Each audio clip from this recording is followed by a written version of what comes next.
in 2015, projected clearly that Jonathan is going to win the election. Jonathan lost the election. Many other work that they've done, all have been proven wrong. There is no any work that they've done where you can say that the projections are right or anything. Well, that is the extent that I will go in giving any recognition to that statement. It is absolutely false. It's not a representation of a reality on ground, particularly if you are talking about the northern part of the country. Repeatedly, I've said this, and in a matter of 3-4 months, the facts will emerge. Rabiu Kwankwaso has the northern part of Nigeria locked down.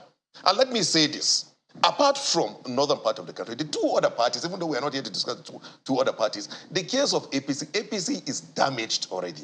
And that is why you see what APC does is to run its campaign around Asuwaju, whom I believe that he is a good pilot. But the problem is not Asuwaju, the problem is a party. The party is damaged. So it's like saying you have a good pilot and you have a bad aircraft. So what APC is asking Nigerians to do is to go and fly in a bad aircraft because they have a good pilot. It is not going to. It's not going to work.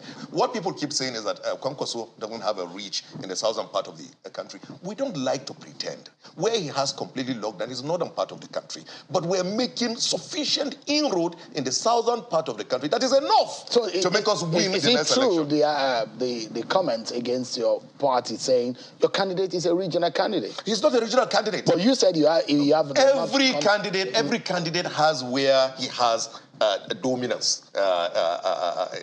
Dominance. For instance, if you talk about Asuwaju, I don't think anybody who is wasting his time, the Yorubas are not stupid. They will vote him in the presidential election. But we as NNPP will be able to get some chunk of vote, particularly Lagos, Ibadan. We're making sufficient inroad. But at the end of the day, Asuwaju will still take it. The Yorubas will still vote. They will vote theirs. The only place Obi will demystify structure is in the southeastern part of the country. That is where whether he has a structure or he doesn't have a structure, he will make an impression because, because the Labour Party and their candidate are divisive elements. And all they've done is just to divide Nigeria. That's why they can never win the election. Let me bring in Mr. Let me conclude. For PDP, they will have a pinch of little here and there, and it's not going to be enough to make them win the election. Let me allow Mr. Buhala to... When you see your members, you know what to tell them. But Nigerians are well discerning. What do you tell them? Well, I think the best way to get an answer is to investigate what they are saying. Now, for instance, my very good brother, by the way, Daniel, just talked about PDP being everywhere.